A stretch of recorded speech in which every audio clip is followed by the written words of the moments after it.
What's going on, guys? It's Coach Bronson here, and we are going to talk about the best bodyweight workout that you can do to burn fat on keto. We're going to optimize our keto adaptation, being fat adapted, and we're going to get your metabolism as fired up as we can possibly do it. All right. Before we can do that, I want to make sure that you are subscribed to this channel. If you haven't subscribed already, please do so. Click on the little bell so you're notified every time I come out with a video.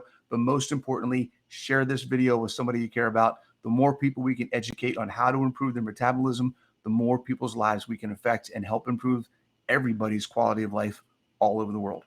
All right, so let's get into it. What is the best body weight workout that you can do to burn fat? Okay, first thing I want to talk about is exercise and why we do it. Okay, remember, we don't exercise specifically for fat loss. We exercise to improve how our metabolism functions so that we can manage fuel better long-term, daily, throughout the day, whatever we're doing, right? So we take our fuel in, our body's good at utilizing it. It's efficient at utilizing the fuel that we eat, and we can use our body fat more efficiently and not have to eat as much and put it in our face, okay? Our muscles, building lean mass is a part of that. Eating enough protein, making sure that our body is flexible in the different fuels that it can burn. Remember, there's 3 different metabolic pathways. There's the ATP system, there's the glycolytic system, and then there's the oxidative system. All of those require processing macronutrients to provide fuel to our body, okay? So we want to make sure that the exercises we're doing help our body be more efficient in the different ways and the different fuels that we have access to, okay? The better it's doing that, the less it's going to store, okay? The more muscle we have, the more it's going to utilize the glycogen in our body, and it's not going to store it as fat because there's extra, okay? Helps us manage our blood glucose, helps us manage our A1C, all that kind of stuff, okay?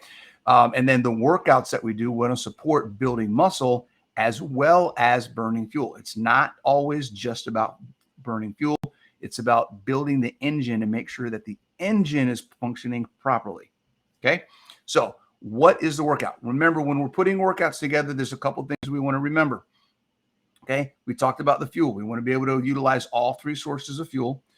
Okay, we want to make sure that we're including as much as possible the largest percentage of the 7 essential movements. Okay, remember the 7 essential movements. We've got squatting, we've got lunging, we've got hinging, we've got pushing, then there's pulling, then there's carrying or walking with something, and then there's twisting. Ab core work, okay, is another way to categorize that, okay? Those are the 7 different things that we need to be able to do to how we move our body. So we want to include as much of that as possible in the exercises that we're putting into this body weight workout, all right?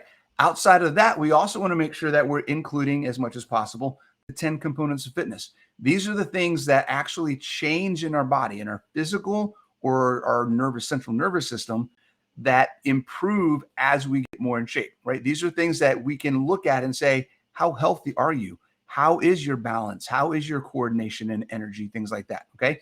So the 10 components of fitness, don't forget, I'll go over them real quick. We have strength, we have endurance, we have stamina, we have speed, we have power, balance, agility, flexibility, coordination, and accuracy of movement, okay? Those are the 10 things that we want to try to include as we move our body. So we're learning how to squat and lunge and hinge and push and all these different movements. The way that we're doing that is by making our body do things and providing what we call a stimulus or a level of intensity that helps us improve these aspects of fitness: strength, endurance, stamina, things like that. So how fast we do something, how long we can do it, how heavy it is, how many reps we do, that's where all those things come in, okay?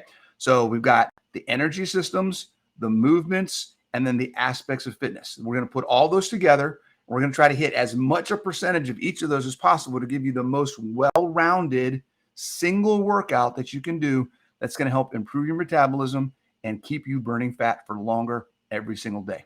Okay, you ready? You ready for the movements? We're going to go over the movements first, then we'll talk about how to put them together. Okay, movement number 1, everybody's favorite, is the burpee. The burpee is a full body movement. It's a good combination of hinging and squatting and pushing.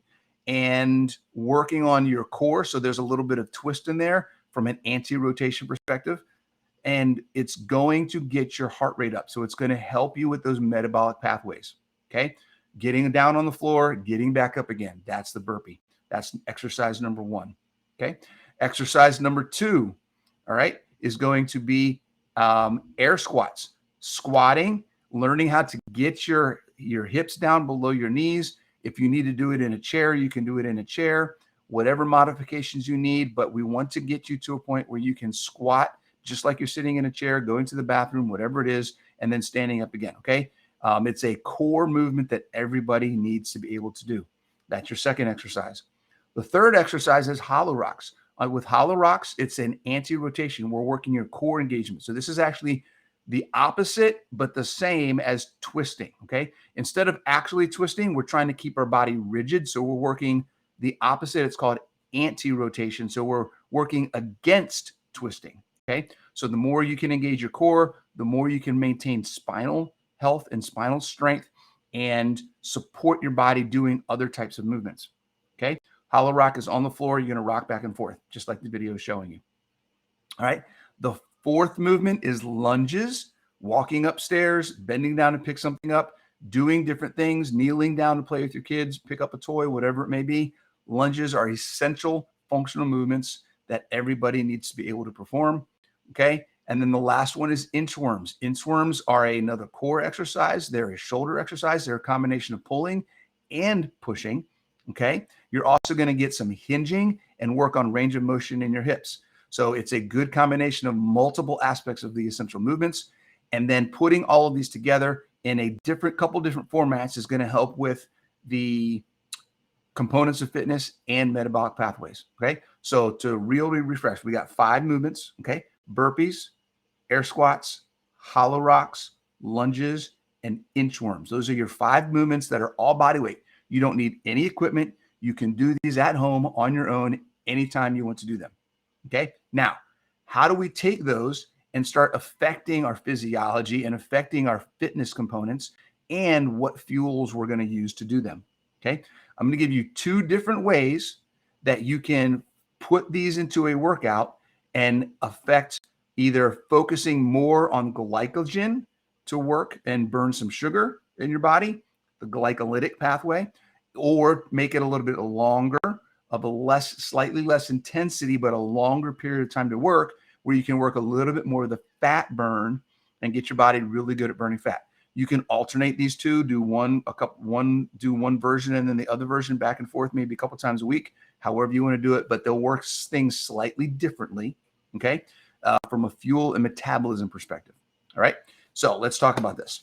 The first one is called an Amrap. AMRAP, as many rounds as possible. What you do here is you give yourself a set time limit. Let's say anywhere from 10 minutes to 15 minutes. You give yourself a set number of reps. Let's say we're going to do 10 of everything. Okay. So we're going to do 10 burpees, 10 air squats, 10 hollow rocks, 10 lunges, and 10 inchworms. And that's what we call one round. All of those together is one round. That's 50 total reps, one round. Okay. You're going to do that as many rounds as possible in whatever set of time you decide. If it's 10 minutes, then you do as many rounds as you can in 10 minutes. All of that may take you 3 minutes, let's say, to do all of those things. Okay. 50 reps in 3 minutes. Then you should probably get somewhere between 3 to 4 rounds, 3.5 rounds in a 10-minute time frame. Okay. Just to give you an idea. As you get better at doing those movements, if you're doing 10 of everything, then you can increase the time. Maybe you start off at 10 minutes. How many rounds can you do in 10 minutes? Then you start getting to a point where, you're getting 3, 4, maybe even 5 rounds in a minute.